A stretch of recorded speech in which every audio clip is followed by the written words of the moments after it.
Nothing can really prepare you for a trip to Mogadishu.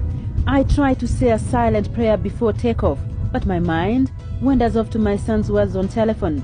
"Be careful, Mommy," he said when I telephoned him at school to inform him that I'm off to Somalia. We are soon airborne, and I noticed that the hostesses on board Diallo Airlines, one of the more regular carriers to Mogadishu, do not even bother with your usual sit back and relax niceties.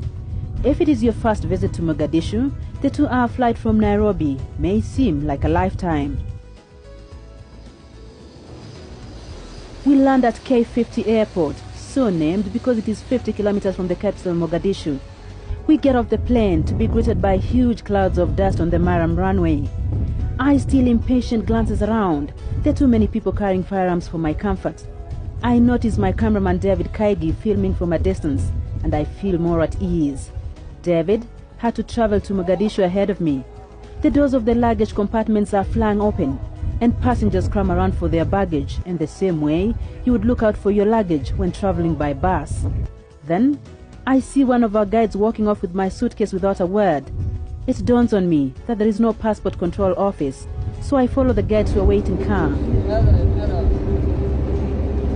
There are 4 armed men and a driver in the car.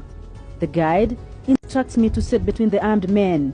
He informs me that the 4 gunmen will pass for bodyguards between me and David, my cameraman, for the duration of our stay in Mogadishu. A Toyota Land Cruiser is driving ahead of us. It has 14 mean-looking heavily armed men. This, I am informed, is our escort car, extra security, or the so-called Somali technicals. These are really just freelance gunmen on short-term hire. Waxa keenay nabadgelyo xumada ka jirta dalka Soomaaliya ayaa ugu kalifay inaan qoriga qaado. Wax kale wala hayaan soo noqon haya ma soo nabad imaanaya ma soo imaan soo dib soo garo imaanaya. Ay ku wariya. Crime levels in Mogadishu are high. It's the most volatile region in the whole of Somalia. 5 warlords control the Somali capital. The transitional national government controls only a small part of Mogadishu. Sporadic armed conflicts often breaks out between the rival factions in the capital. Foreigners visiting the capital or traveling between the various warlord-controlled territories face the highest risk. After some security briefing by our minders, we check into the Shamo Hotel. And wow, it's one of those things that make you wonder about the contradictions of life. Apart from this somewhat rusty exterior, the rooms are cozy, air-conditioned, and well-equipped for the international traveler. But for now, let's go shopping. Remember, when visiting Mogadishu, your personal safety is your primary concern. It does not matter how macho you are, just do as you're told, because disregarding instructions of your minder could cost your life. On this one shopping expedition, I refuse to take the instructions of my minder. It's too dangerous. We cannot go to the gun market, he says. He thinks I'm crazy to even make such a suggestion. Though my heart is by now literally beating in my mouth, I refuse to take no for an answer. Our journey to the gun market is nerve-wracking. I was not prepared for what I saw. I thought we were driving to some sort of department store where they sell firearms. The car came to an abrupt stop, and I looked to my side through the window and saw jungle uniforms. I looked further ahead and saw guns of all shapes and sizes. I turned to the other side to see more guns, chains of bullets, and other accessories. If I tell you that I was nervous, I would be underestimating the fear that I felt for my life and that of my cameraman David, who dutifully rolled the camera despite the grave danger that loomed large.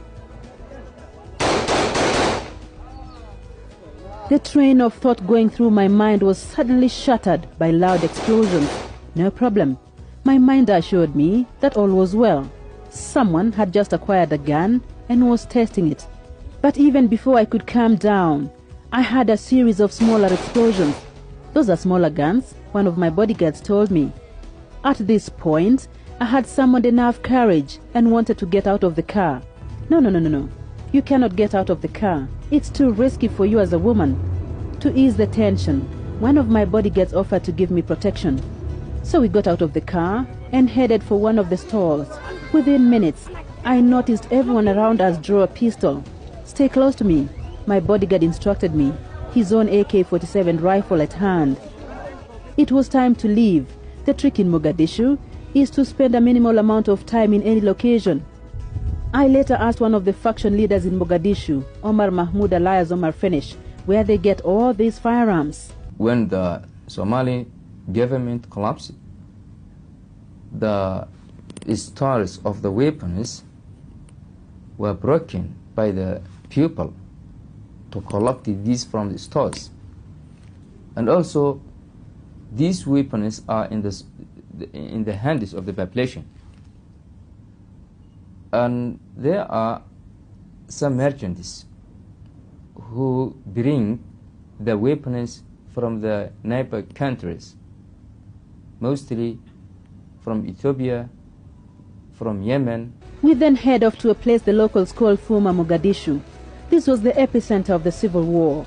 It was Somalia's commercial and political center, housing parliament, the central bank, and other key government installations. I guess the place under the name Fuma Mogadishu because it is now just ruins. It is one of the most dangerous places in Mogadishu. The ruins are controlled by several warlords. It took some deal making with the militias that control Fuma Mogadishu and a great deal of money to be allowed into the ruins in Fuma Mogadishu.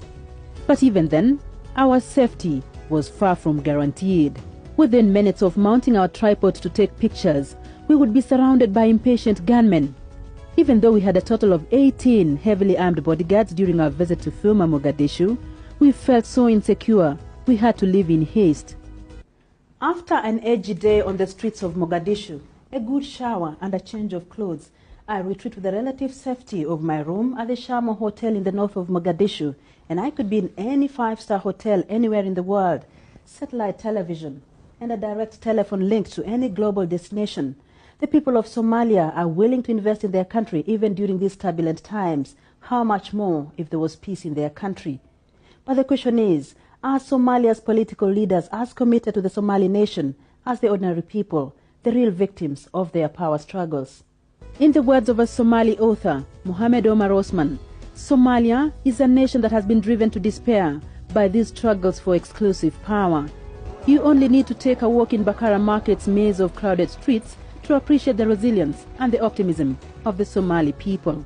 Mogadishu is one dangerous place, but it's abuzz with commercial activity.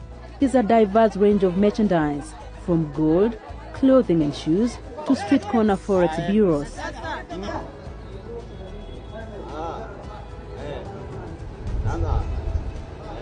But one thing stands out, defying the natural order of things. Somalia has one of the best and cheapest telecommunication systems in Africa. Hello? Yeah? All right, thanks, bye. Within an hour of touching down on Somali soil, I was not only checked into a hotel, I was connected to a GSM phone network as well. I was amazed, not just by the efficiency, but the bargain prices as well. The growth of the telecommunications industry is closely interwoven with the story of the close to 2 million Somalis in diaspora. Somalis in diaspora, many of them successful in business, repatriate huge sums of money back home. That spurs the growth of business. Before the war in 1990, Somalia had about 17,000 telephone landlines which ground to a halt during the civil war between 1991 and 1994. Private telephone operators sprang up after the civil war. At the time, an international call from Somalia would cost $4 a minute to America and Europe, and $7, that is 300 shillings, and 525 shillings respectively to the rest of the world. The cost is now down to 50 US cents, or about 37 shillings. This is remarkable compared to the cost of telecommunications among her more well-to-do neighbors like Kenya, where an international call would cost between $1.4 to $2.05 per minute, depending on the destination. Despite the uncertain future that Somalia faces, it has an estimated 100,000 telephone lines compared to over 300,000 fixed lines in Kenya. Telephone service providers in Somalia attribute the competitive prices to tough competition and cheaper gateways.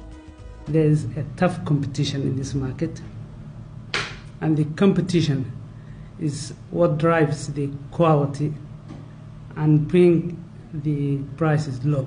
the gateways we use is cheaper than the African countries, of course.